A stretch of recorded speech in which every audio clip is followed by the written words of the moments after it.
ನಮ್ಮ ಮಂಗಳೂರು ನಗರದಲ್ಲಿ ಬಹಳಷ್ಟು ಜನ ವಿದೇಶಕ್ಕೆ ಹೋಗಿ ದುಡಿಮೆ ಮಾಡಬೇಕು, ಹಣ ಸಂಪಾದಿಸಬೇಕಂತ ಹೇಳಿ ಈ ನಕಲಿ ಏಜೆಂಟ್ಗಳಿಗೆ ಹಣ ಕೊಟ್ಟು ಮೋಸ ಹೋಗ್ತಾ ಇದ್ದಾರೆ. ವಿದೇಶದಲ್ಲಿ ಕೆಲಸ ಕೊಡಿಸುವಂಥ ಎಲ್ಲರೂ ಕೂಡ ಕಾನೂನುಬದ್ಧವಾಗಿ ministry of external affairs ME ಅಡಿಯಲ್ಲಿ ರಿಜಿಸ್ಟರ್ ಮಾಡಿಸ್ಕೊಂಡಿರಬೇಕಾಗುತ್ತೆ. ಅದೇ ರೀತಿಯಲ್ಲಿ ನಮ್ಮ ಮಂಗಳೂರಲ್ಲಿ ಕೂಡ 25ರಿಂದ 30 ಜನ ಆ ರೀತಿ ರಿಜಿಸ್ಟರ್ ಮಾಡಿಕೊಂಡಿದ್ದವರಿದ್ದಾರೆ.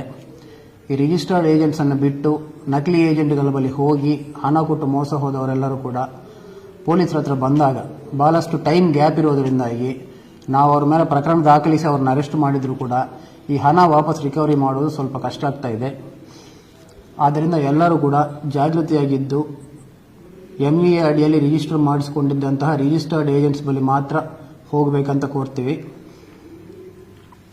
ನಮ್ಮ ME ವೆಬ್ಸೈಟ್ emigrate.gov.in ಅಂತ ಇದೆ. ಅದರಲ್ಲಿ ಹೋಗಿದ್ರೆ ಇವರೆಲ್ಲರ ಲಿಸ್ಟು ಕೂಡ ಸಿಗ್ತದೆ. ಸೊ ಅದರಿಂದ ಎಲ್ಲರೂ ಜಾಗೃತಿಯಾಗಿರಬೇಕಂತ ಕೋರ್ತೀವಿ. Thank you. ನಮ್ಮ ಮಂಗಳೂರು ನಗರದಲ್ಲಿ ಭಾಳಷ್ಟು ಜನ ವಿದೇಶಕ್ಕೆ ಹೋಗಿ ದುಡಿಮೆ ಮಾಡಬೇಕು, ಹಣ ಸಂಪಾದಿಸಬೇಕಂತ ಹೇಳಿ ಈ ನಕಲಿ ಏಜೆಂಟ್ಗಳಿಗೆ ಹಣ ಕೊಟ್ಟು ಮೋಸ ಹೋಗ್ತಾ ಇದ್ದಾರೆ.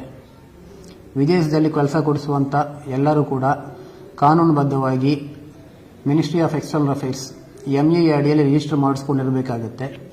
ಅದೇ ರೀತಿಯಲ್ಲಿ ನಮ್ಮ ಮಂಗಳೂರಲ್ಲಿ ಕೂಡ 25ರಿಂದ 30 ಜನ ಆ ರೀತಿ ರಿಜಿಸ್ಟರ್ ಮಾಡಿಕೊಂಡಿದ್ದವರಿದ್ದಾರೆ. ಈ ರಿಜಿಸ್ಟರ್ಡ್ ಏಜೆಂಟ್ಸನ್ನು ಬಿಟ್ಟು ನಕಲಿ ಏಜೆಂಟ್ಗಳ ಬಳಿ ಹೋಗಿ ಹಣ ಕೊಟ್ಟು ಮೋಸ ಹೋದವರೆಲ್ಲರೂ ಕೂಡ ಪೊಲೀಸರ ಹತ್ರ ಬಂದಾಗ ಭಾಳಷ್ಟು ಟೈಮ್ ಗ್ಯಾಪ್ ಇರೋದರಿಂದಾಗಿ ನಾವು ಅವ್ರ ಮೇಲೆ ಪ್ರಕರಣ ದಾಖಲಿಸಿ ಅವ್ರನ್ನ ಅರೆಸ್ಟ್ ಮಾಡಿದರೂ ಕೂಡ ಈ ಹಣ ವಾಪಸ್ ರಿಕವರಿ ಮಾಡೋದು ಸ್ವಲ್ಪ ಕಷ್ಟ ಆಗ್ತಾ ಇದೆ. ಆದ್ದರಿಂದ ಎಲ್ಲರೂ ಕೂಡ ಜಾಗೃತಿಯಾಗಿದ್ದು ME ಅಡಿಯಲ್ಲಿ ರಿಜಿಸ್ಟರ್ ಮಾಡಿಸಿಕೊಂಡಿದ್ದಂತಹ ರಿಜಿಸ್ಟರ್ಡ್ ಏಜೆಂಟ್ಸ್ ಬಳಿ ಮಾತ್ರ ಹೋಗಬೇಕಂತ ಕೋರ್ತೀವಿ.